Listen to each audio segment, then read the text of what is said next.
Baik, Bismillahirrahmanirrahim. Assalamualaikum warahmatullahi wabarakatuh.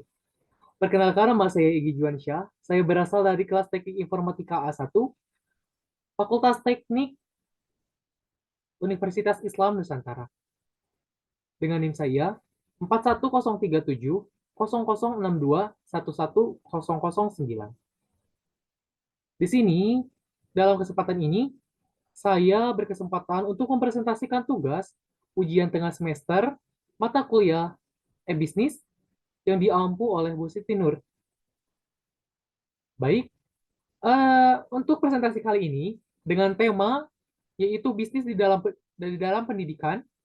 Untuk bisnisnya tersendiri, di sini saya mengambil sebuah judul yaitu EduTech Advance, di mana bisnis plan ini berfokus kepada bisnis di mana kita misalkan sebagai tenaga pendidik bisa melakukan bisnis di bidang pendidikan. Lanjut, lanjut ke materi. Yang pertama itu ringkasan tentang deskripsi usaha dengan tema pendidikan. Untuk deskripsi usaha tersendiri, EduTech Advance adalah perusahaan pendidikan teknologi EdTech yang berfokus pada memberikan akses pendidikan berkualitas melalui platform digital. Kami menyediakan berbagai kursus dan sumber daya pembelajaran yang dapat diakses dari perangkat apapun, membawa pendidikan ke tangan setiap saat.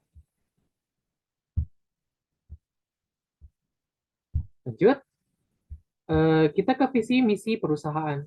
Di mana visi misi perusahaan ini mencakup visi yaitu menjadi pemimpin global dalam mengubah cara orang belajar dan mengakses pendidikan, memberikan akses yang setara bagi semua.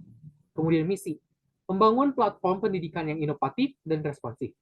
Kemudian memberikan akses pendidikan berkualitas tinggi kepada siapapun dan dimanapun. Kemudian mendorong pengembangan keterampilan yang relevan dengan kebutuhan pasar global. Lanjut, kita ke analisis pasar. Di sini saya sudah menganalisis dari segi pasar dengan gambaran dengan meningkatnya penggunaan teknologi dan konektivitas global, permintaan terhadap solusi pendidikan online terus tumbuh. EduTech Advance ini sebagai manfaat tren untuk mencapai pemirsa yang lebih luas. Jadi, untuk bisnis kali ini bisa dijangkau oleh semua kalangan, bahkan di berbagai negara. Kemudian segmentasinya yaitu pelajar dari tingkat sekolah dasar hingga perguruan tinggi. Kemudian ada profesional yang mencari pelatihan dan pengembangan keterampilan. Kemudian analisis persaingan, yaitu melalui pendekatan inovatif, kami akan bersaing dengan platform edtech terkemuka dan membangun keunggulan melalui konten berkualitas dan pengalaman pengguna yang lebih unggul. Kemudian kita lanjut untuk yang selanjutnya yaitu dari strategi pemasaran. Untuk strategi pemasaran, kita mengadakan dua, yaitu yang pertama branding dan posisi pasar, di mana untuk branding tersendiri menekankan kemudahan pengguna, keberagaman kursus, dan kualitas pembelajaran sebagai pilar utama brand EduTech Advance. Kemudian, strategi promosi memanfaatkan kampanye iklan online, kolaborasi dengan influencer, dan program referral untuk meningkatkan kesadaran merek. Jadi untuk strategi promosi ini nantinya ke depannya bila ada orang yang ingin mengikuti, kemudian nanti bisa membagikan sebuah kode referral sebagai bentuk apresiasi juga karena telah mempromosikan edutech kita, maka akan diberikan sebuah diskon khusus gitu dari referral tersebut. Lanjut ke operasional. Untuk model bisnisnya yaitu langganan bulanan dan tahunan untuk akses tak terbatas ke semua kursus. Kemudian penjualan kursus individu dengan harga terjangkau, kemudian kemitraan dengan sekolah dan perusahaan untuk menyediakan akses ke platform. Jadi nantinya untuk kedepannya, bila bisnis ini berjalan, maka kita harus membuka kemitraan karena untuk sebuah bisnis itu tidak bisa berjalan sendiri, harus memiliki sebuah mitra untuk bekerja sama. Di mana mitra-mitra tersebut terdiri misalkan dari sekolah-sekolah, misalkan dari sekolah dasar hingga perguruan tinggi, kemudian sekolah swasta maupun penyedia bimbel. Jadi di sini kita sebenarnya bisa membuka secara langsung fokus kita kepada bimbel tersebut dengan membuka lowongan kerja untuk tim-tim pengajar. Dan ini juga menjadi kesempatan untuk membuka lowongan pekerjaan yang lebih luas. Namun eh, yang diutamakan di sini mungkin nantinya adalah kemitraan, di mana nanti kita akan bekerja sama dengan sekolah-sekolah, kemudian kita juga akan bekerja sama dengan eh, penyedia edutech yang lainnya, sehingga platform ini bisa menjadikan satu wadah dari berbagai edutech. Kemudian fasilitas dan teknologi, investasi dalam infrastruktur server yang handal, kemudian pengembangan aplikasi mobile, dan integrasi teknologi pembelajaran terkini. Oke, untuk yang selanjutnya, kita ke masalah keuangan. Seperti biasa, dalam sebuah bisnis tidak bisa berdiri tanpa adanya modal awal. Untuk keuangan tersendiri, proyeksi pendapatan dan pengeluaran. Jadi, dalam sebuah bisnis plan, kita harus merencanakan terlebih dahulu secara matang tentang keuangan kita. Untuk proyeksi pendapatan dan pengeluaran, di sini menyajikan proyeksi pendapatan dan pengeluaran selama 3 tahun pertama operasi dengan fokus pada akuisisi pelanggan dan perluasan konten. Yang kedua yaitu sumber dana. Pendanaan awal melalui investasi pribadi diikuti dengan potensi pinjaman bisnis dan pendapatan dari langganan dan penjualan kursus. Alangkah lebih baiknya saat pendanaan awal ini, kalau sebuah bisnis, alangkah lebih baiknya itu tidak ada mencakup sebuah pinjaman. Tetapi dari kita sendiri, dari bisnis, dari modal utama kita harus kuat gitu.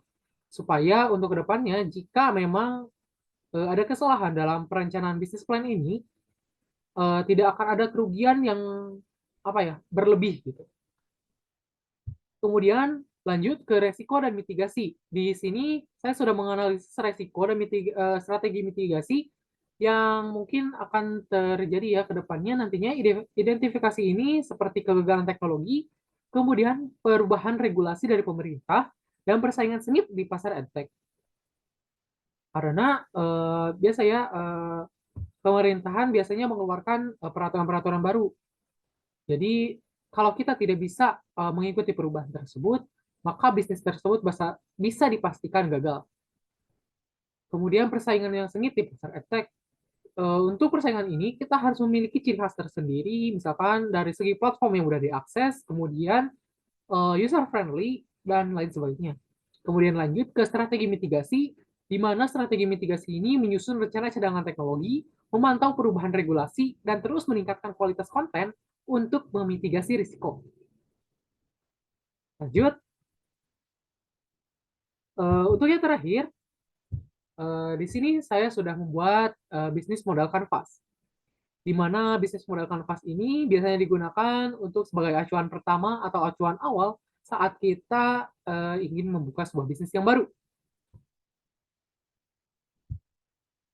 Bisnis kanvas tersendiri terdiri dari 9 kategori umum, yaitu key partner, key activities, key resource, kemudian value proposition, customer relationships, channels, customer segment, cost structure, and revenue stream.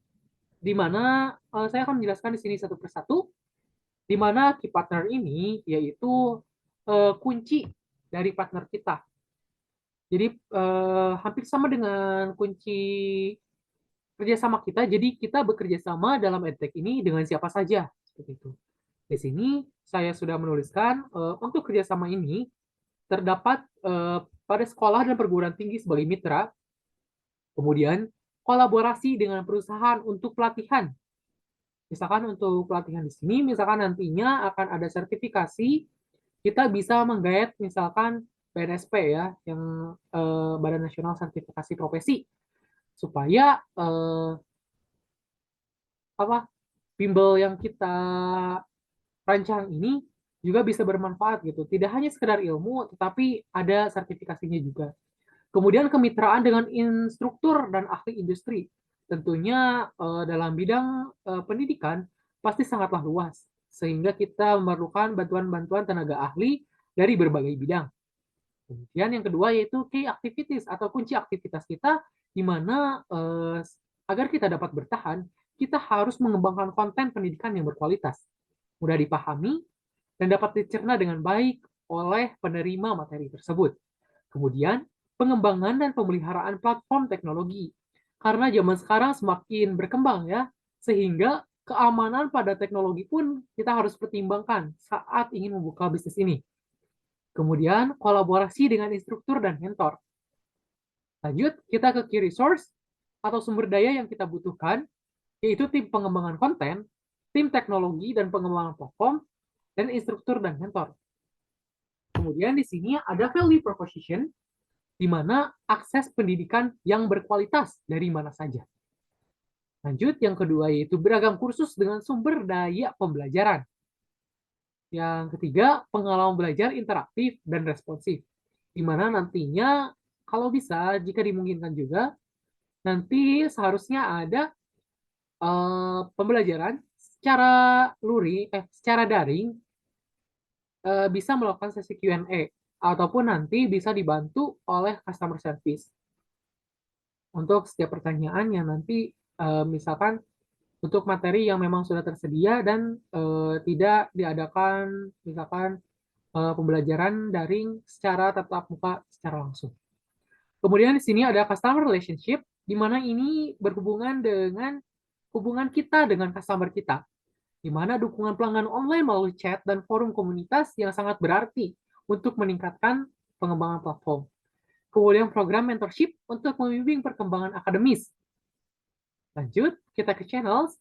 Di sini channels ada yaitu kita sebagai penyedia bimbel atau kursus, kita sebaiknya menggunakan platform sendiri, platform edutech tersendiri.